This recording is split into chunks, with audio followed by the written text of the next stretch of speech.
It's been a week of legal whiplash and the high-stakes battle over access to the abortion pill mifepristone, the most common form of abortion in the country.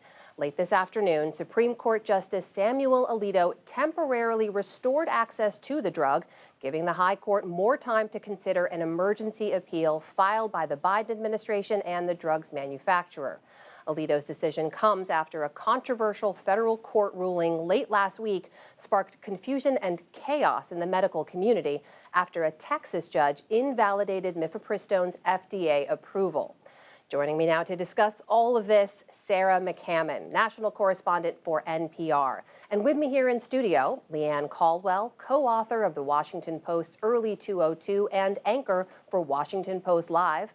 Carl Hulse is chief Washington correspondent for the New York Times, and Franco Ordonez is White House correspondent for NPR. Welcome to you all. Thanks for joining us. Sarah, let's begin with you because there is a lot of confusion over what this means, what all of this means in practical terms. So walk us through what Justice Alito's decision now means at this moment for access to mifepristone.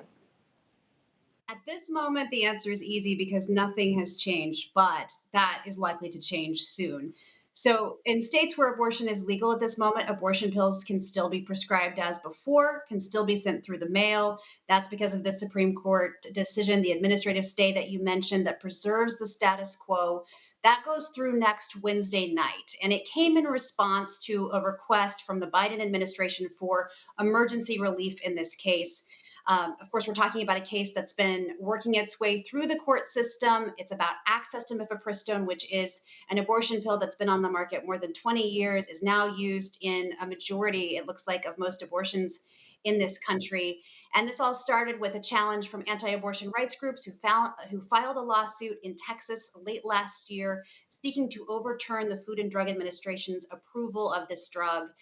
You mentioned that decision last Friday. A week ago, the Texas judge where this case started, federal judge appointed by former President Trump, issued an injunction that, as you said, created a lot of confusion and would have put on pause, essentially, that FDA approval for a time while the case was litigated. A series of maneuvers have been working their way through the courts the last week, and basically where we've landed is, for the moment, nothing has changed. But don't hold your breath because it likely will. It's about as succinctly as we can put it at this moment. Carl, when you look at where the country is right now, we know, broadly speaking, when it comes to abortion access, the majority of Americans believe it should be legal in most cases. Specifically when it comes to medication abortion, too, these numbers were interesting to me. 53% of adults say medication abortion should be legal in their state. 22% say it should be illegal. About a quarter of those asked aren't sure. How does all of this square with the continued push we're seeing from Republicans and conservatives to restrict access? I mean, you have a part of the Republican Party that is just ardently anti-abortion, and they're going to push on this no matter what the political consequences. But you do have part of the party that is very worried about this, that it is going to allow Democrats to continue to paint Republicans as extremists on this issue. They point to the Trump judge who did this. I think that Congress is coming back next week. You're going to hear a lot of discussion about this. And I'm also kind of watching the court very closely on this because this is obviously a temporary respite. Does the court take this opportunity to lower the temperature on this whole issue going forward, make some kind of decision that moves it away from the initial court ruling, or do they just, go back at it themselves? So Democrats, it's a serious issue, but Democrats also see a big political advantage. Franco, how is the White House looking at this? Because some of the criticisms we've heard is they have been slow and they've been reactive when it comes to addressing these restrictions. What are they saying at this point? I mean, they say they're ready for a fight. I mean, Carl's pointing out how Democrats are painting these Republicans as, radical, as extremists. The White House is doing the same thing. I was in touch with the White House just today talking about it. They're promising to fight vigorously about it. They're armed with just levels and levels of data. They sent me all these polls that kind of describe what you were saying about the numbers, that Americans don't want the government interfering with their reproductive rights. But I agree with you, and I think you're right, particularly when it comes to Joe Biden and whether Biden is really going to kind of take the mantle and kind of lead this. Kamala Harris has kind of been the face of this. but kind of Biden has been an uneasy champion. He's got his Catholic roots. It'll be interesting to see how hard he grasps this, because that's what Democrats certainly want him to do. Leanne, as you know, depending on which Republican you ask, you get a different answer sometimes, or a non-answer when it comes to where they stand on abortion. I was struck by former Vice President Mike Pence's answer when he was asked about it in an interview just this morning on Fox and Friends. I couldn't be more proud to have been a small part of an administration that appointed 3 of the justices that overturned Roe v. Wade. Where does a statement like that put Mr. Pence, in particular, among the field of potential contenders for 2024? Yeah, Mike Pence is really leaning into this issue. This is a good issue for him. This is his lane. He's a Christian social conservative, a Christian conservative, and this is where he wants to be and where he feels most comfortable. And he represents that faction of the Republican Party. But this puts the entire Republican Party in a very difficult spot. And you can see that based on how presidential candidates or potential presidential candidates are responding. You have Mike Pence on one hand. You have the governor of Florida, Ron DeSantis, who just signed a 6-week ban in Florida late last night.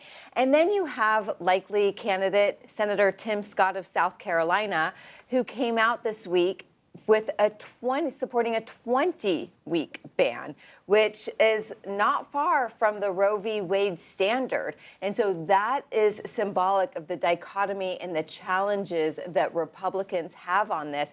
And I talk to Republicans on Capitol Hill, and my sources tell me that the party does not have a message. They do not have a consistent message, and they need to figure it out. Well, one of the things that they're trying to do is to say, well, Democrats will have abortion at any point, right? That's their big pushback. But, you know, the polls show that people, the majority of Americans by far, want people to have some opportunity. Pence's comment struck me, too, because it does remind people how the Republicans packed the Supreme Court to get this overturned, you know, with putting Brett Kavanaugh on, but also holding that seat open. So he says that, but Democrats see that in a different light. Well, Sarah, speaking of the court, we have to mention this is the first time the abortion issue has landed back before them since that June decision in which they overturned Roe. Do we have any indication if they're likely to take up the appeal in this case? You know, it's hard to say for sure, but a lot of court watchers have predicted that this would end up at the Supreme Court. Of course, they just weighed in today on this request for a stay, but they haven't weighed in on the merits, and we don't know when or if they will. But this is something that when I talk to anti-abortion rights groups, that they really want the Supreme Court to weigh in. I've heard from more than one organization that they think this is something that the court is poised to rule in their favor on. They look back at the Dobbs decision, of course, and they welcome the opportunity, they tell me, for the court to, you know, resolve these questions, they say, at a national level. Sarah, in the meantime, I know you've been speaking with providers as they've been following these legal decisions and trying to ascertain what's going on. What are they telling you about the uncertain road ahead? Well, a lot of them have been sort of looking at the laws in their states, looking at where they are on the map, trying to figure out what they can and can't do. Of course, looking at these conflicting decisions that have come, you know, first from the judge in Texas, and then there was another federal case in Washington state that we haven't even really talked about, but a group of attorneys general, Democratic attorneys general, sued in federal court in Washington to try to preserve access to mifepristone. They also won this week, and so it looks like there's a situation where you have one ruling applying, or potentially applying in some states and not in others. Of course, with the Supreme Court things stay as they are. But providers have been looking at where they are on that map, which states they're in, and what policies might apply to them. I talked to some providers this week who were looking at pulling back altogether from prescribing mifepristone, at least before the Supreme Court stay, and others that were planning to press forward, especially in states like Illinois that are part of that 18.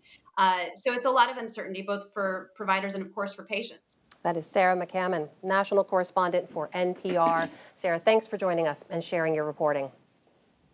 Well, those lower court rulings over abortion access highlight concerns over another priority for Democrats and the Biden administration, the push to confirm federal judgeships. Senator Dianne Feinstein, the 89-year-old California Democrat, has been recovering from an illness since February and absent from her duties on the Judiciary Committee, which does confirm judges. Leanne, we have seen California Democratic Representative Ro Khanna, now leading the calls for her to step down. He tweeted this earlier saying it's time for Senator Feinstein to resign, and saying it's also obvious she can no longer fulfill her duties. It's worth noting her Senate seat is up next year. There are some really complicated dynamics at play, though, here. Yeah, to say the least. There's a couple issues here. It's complicated for Gavin Newsom, who would appoint a successor should Dianne Feinstein step down. Of course, Gavin Newsom is a Democrat. He will appoint a Democrat. That's not in question, but he has said that he wants to, if he does do that, it would be a black woman. Well, there are three high-level candidates who are already announced they're running for the Senate seat. One is Representative Barbara Lee of California, and she is a black woman. And so it makes it, who Ro Khanna backs, by the way. Right. So it makes it very tricky. There's also Adam Schiff and Katie Porter who are also in the race. So there's the political problem. And then there's the challenge for Democrats on Capitol Hill, where Dianne Feinstein is on a very important committee, the Judiciary Committee, and her absence could cause problems down the road if she doesn't come back. Now they are going to appoint someone temporarily, perhaps, but I guess Carl's done a lot of reporting Carl about. has, I mean, they would argue, some would argue it's created issues already. Her absence has held up those judges' confirmations. They haven't been able to advance the judges they want. It's such a fraught issue. Dianne is a icon.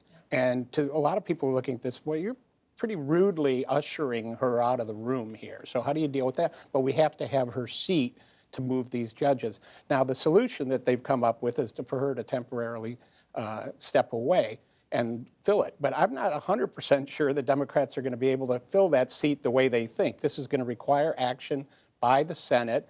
And Republicans I'm talking to already, you know, they're not going public, but they're saying, well, why should we make it easier for Democrats to go ahead and confirm these judges who we honestly don't want? Mm-hmm. So there's a lot to play out here.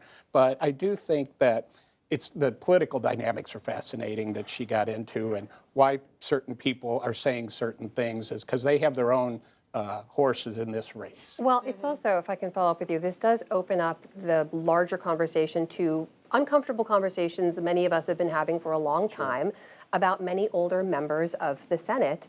How do you think this plays into all of that, and also others? Mitch McConnell has been out and recently, into the presidential race. Presidential race. I think this has people really thinking about how long is too long. And, you know, traditionally, you stayed in the Senate until you decided you were going to leave, or the voters decided you needed to leave. So I think it's put it front and center, but there's not going to be like a change where it says, you know, you have to leave by a certain age. But it has put the focus on this, and I think we're going to see a lot of discussion about it. Yeah, actually, absolutely. She's 89 years old, but there's also Republicans who are also, Chuck Grassley is nearing that age. And talking about running again already. Right. I think he's filed, by the way. I feel like we'll be having this conversation again at another point. I do